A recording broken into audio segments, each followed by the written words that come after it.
Hola amigos de Física sin Estrés, bienvenidos a una nueva clase y aquí nos vamos a preparar para las pruebas saber. Pregunta número 1.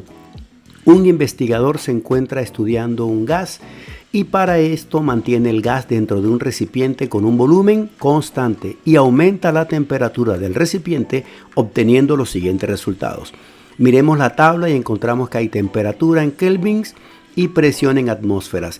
La temperatura a medida que aumenta, noten 300, 350, 400, 450, también hay un aumento en la presión.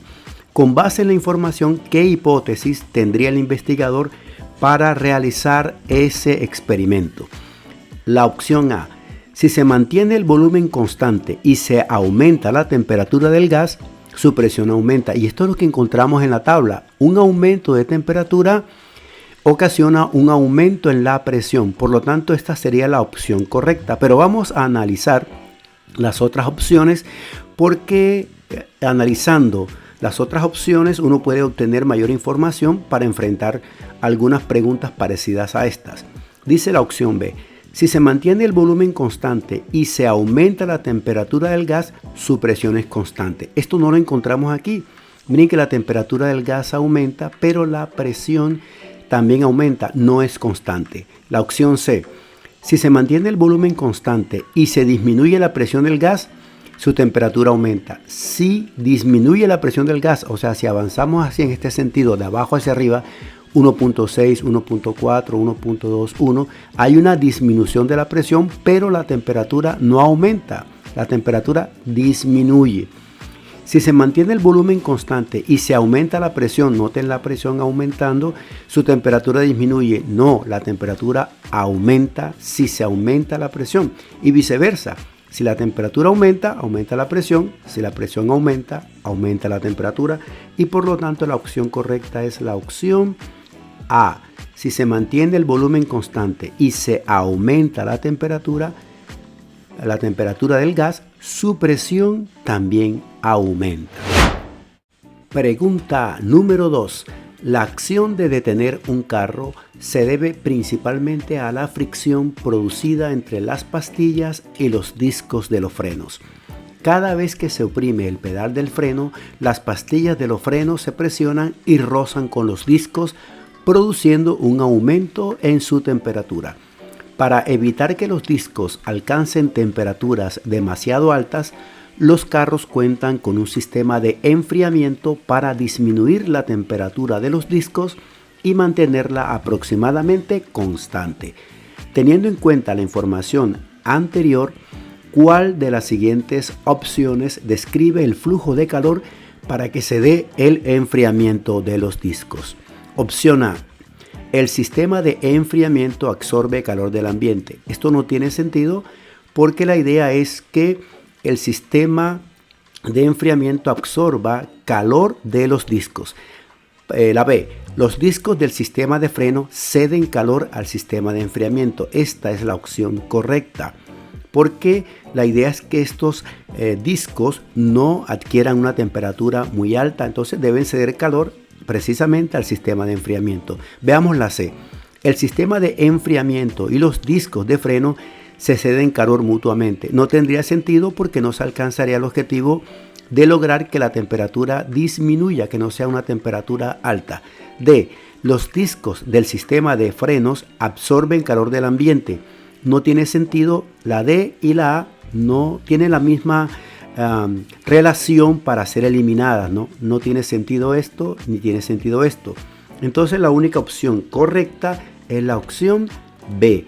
Los discos del sistema de freno ceden calor al sistema de enfriamiento. Seguimos aquí en Física sin Estrés. Pregunta número 3.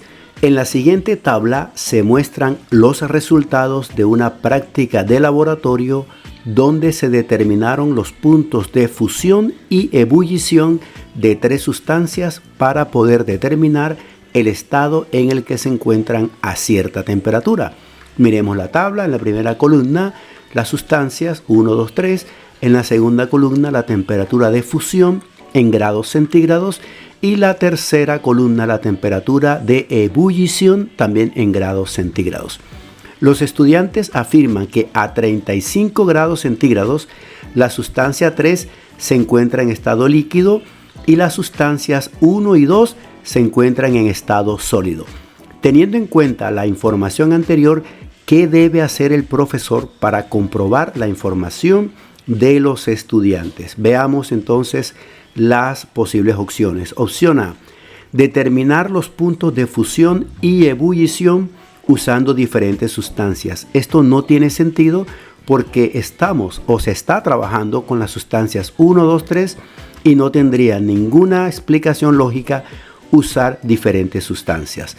Opción B: determinar los puntos de fusión y ebullición usando las mismas sustancias. Esto tiene sentido porque se necesita precisamente saber si a 35 grados centígrados las sustancias 1 y 2 se encuentran en estado sólido y la sustancia 3 en estado líquido. Entonces hay que determinar esos puntos de fusión y ebullición utilizando las mismas sustancias. Pero veamos C y D.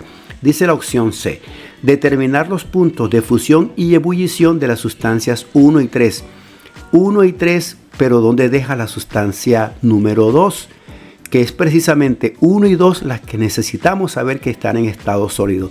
Esto generaría un problema en los datos que se han recopilado o la información que se tiene a partir de la tabla. Igual sucede con la opción D: determinar los puntos de fusión y ebullición de las sustancias 2 y 3. Pero tú de la sustancia 3 requieres es verificar si está en estado sólido. Entonces dejarías por fuera la sustancia 1. Aquí dejarías por fuera, en la opción C, dejarías por fuera la sustancia 2. Entonces la única opción posible o correcta para esta situación que nos presentan es la opción B: determinar los puntos de fusión y ebullición usando las mismas sustancias. Pregunta número 4. La gráfica describe la precipitación de una determinada zona del país. Noten ustedes esta gráfica. Aquí tenemos un gráfico de barras en donde nos muestran mes a mes la información correspondiente a la precipitación de una determinada zona del país.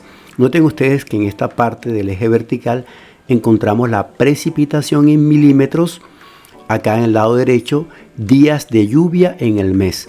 Acá tenemos los meses y tenemos entonces el gráfico de barras en donde estas barras indican la precipitación en milímetros y estas líneas nos indican los días de lluvia en el mes.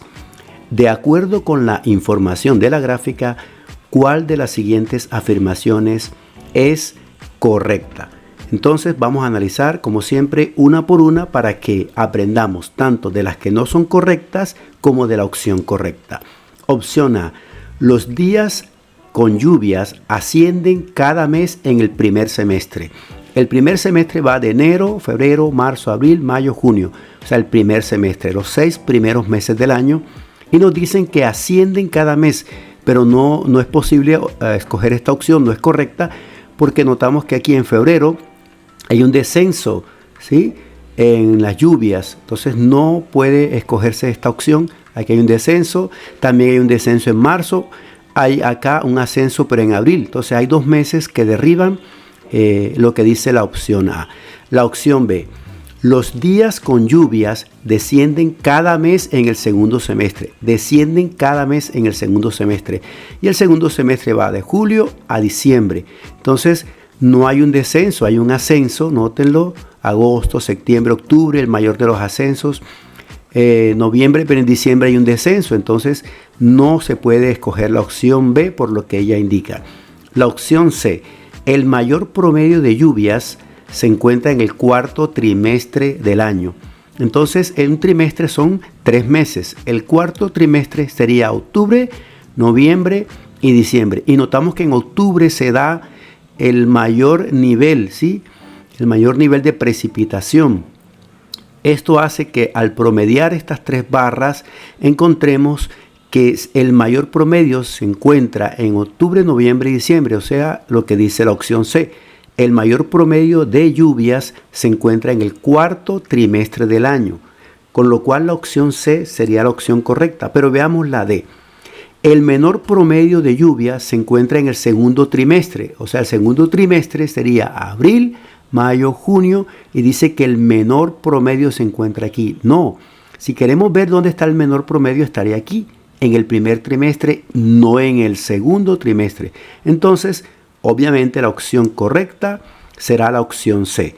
El mayor promedio de lluvias se encuentra en el cuarto trimestre del año, aquí, en este sector.